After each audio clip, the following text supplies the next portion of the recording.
Halo football lovers, selamat datang kembali di channel Seniman Bola. Pada video belajar Villanesia kali ini, kita akan membahas mengenai struktur permainan pada sepak bola. Sepak bola merupakan permainan tim di mana sebuah tim yang berisi 11 pemain harus saling mendukung dan bekerja sama di atas lapangan.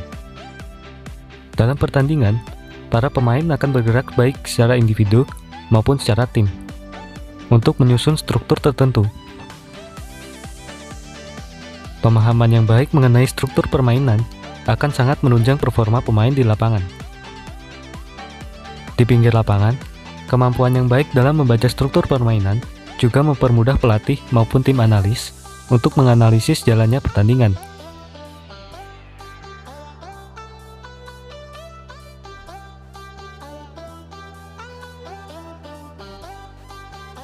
Seperti yang telah dibahas di video sebelumnya, bahasa sepak bola berbasis aksi sepak bola membuat perumusan masalah sepak bola dalam suatu latihan dan pertandingan menjadi lebih jelas. Kini langkah selanjutnya adalah menempatkan ragam terminologi aksi sepak bola ini pada struktur sepak bola yang logis. Struktur permainan yang logis tersebut sangat penting diketahui untuk menciptakan struktur sepak bola yang objektif dan universal.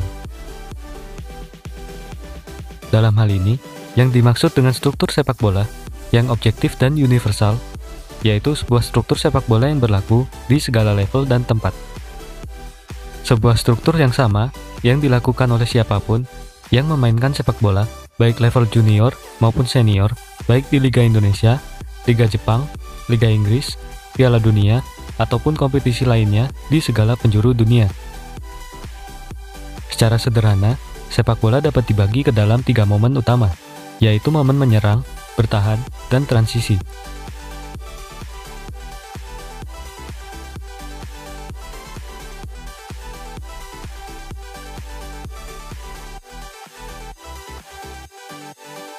Momen menyerang merupakan salah satu momen yang dianggap paling menarik dalam sepak bola.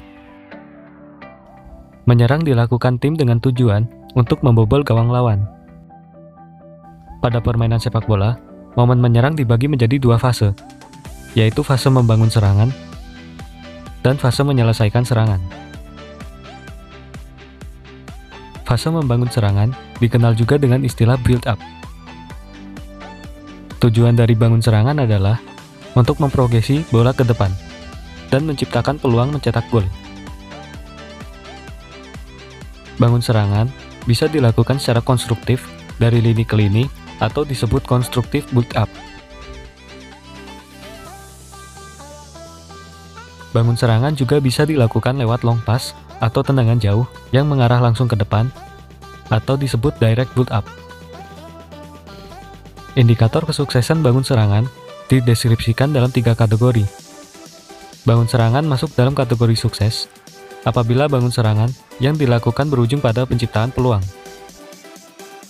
Bangun serangan masuk dalam kategori netral apabila hanya berujung pada penguasaan bola tanpa mampu menciptakan peluang.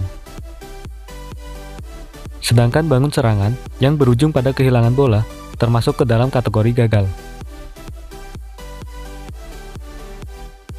Setelah bangun serangan, momen menyerang selanjutnya yaitu fase menyelesaikan serangan.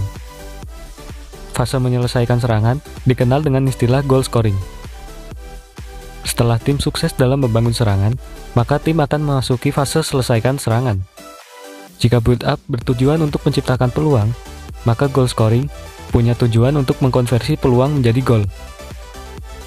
Indikator penilaian fase selesaikan serangan juga dibagi menjadi 3 kategori. Fase menyelesaikan serangan disebut sukses jika berujung pada gol. Fase menyelesaikan serangan disebut netral jika penyelesaian serangan gagal berbuah gol dan hanya berujung pada penguasaan bola kembali. Dan fase menyelesaikan serangan disebut gagal apabila berujung kehilangan bola.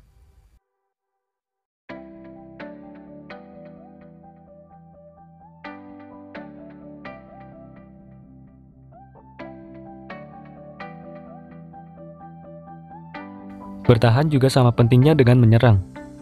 Tujuan dari momen bertahan adalah untuk mencegah lawan mencetak gol. Serangan yang berujung gol akan terasa sia-sia jika kemudian lawan mampu membalas dan mencetak gol lebih banyak, akibat pertahanan yang lemah. Momen bertahan sendiri dibagi menjadi dua fase, yaitu fase mengganggu lawan bangun serangan dan fase mencegah lawan selesaikan serangan. Fase mengganggu lawan bangun serangan bertujuan untuk mencegah lawan melakukan progresi dan penciptaan peluang. Gangguan pada bangun serangan lawan dianggap sukses jika pada akhirnya bola berhasil direbut dari lawan. Gangguan pada bangun serangan lawan dianggap netral jika berujung pada lawan yang hanya menguasai bola, tanpa mampu menciptakan peluang. Sedangkan gangguan akan dianggap gagal apabila lawan dapat melakukan progresi dan menciptakan peluang. Pada fase bertahan berikutnya, yaitu fase mencegah lawan selesaikan serangan, tim harus mencegah lawan selesaikan serangan setelah gagal mengganggu lawan membangun serangan. Dalam hal ini, tujuan fase ini yaitu untuk menetralisir peluang lawan, misal dengan blok, tackle, atau tangkap dan tepis oleh kiper.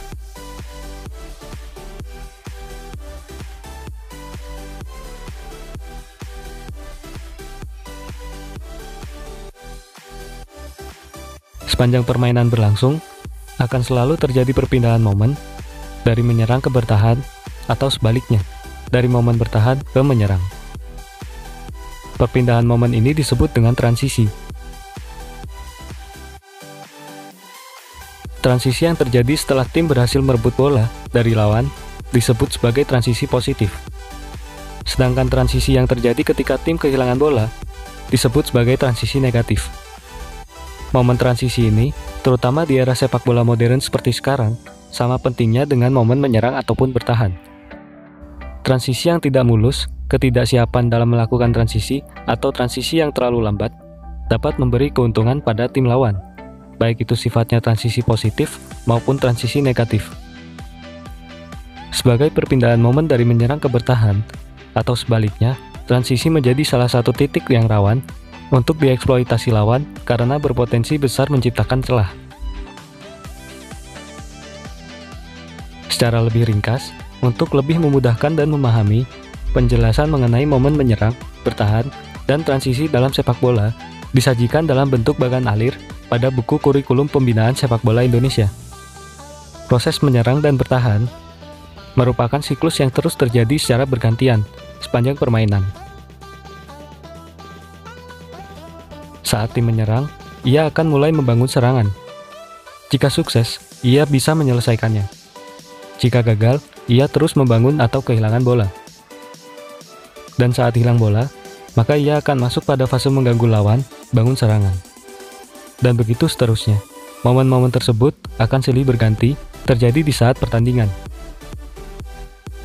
Analisis mengenai momen atau struktur sepak bola ini merupakan bahan penting dalam mengevaluasi permainan tim.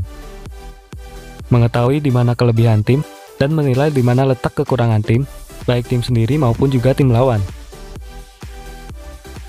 Persiapan tim juga dapat dilakukan berdasarkan momen-momen tersebut, yang dianggap paling penting untuk memaksimalkan kelebihan dan mengeksploitasi kelemahan lawan untuk mendapatkan kemenangan sebagai tujuan akhir.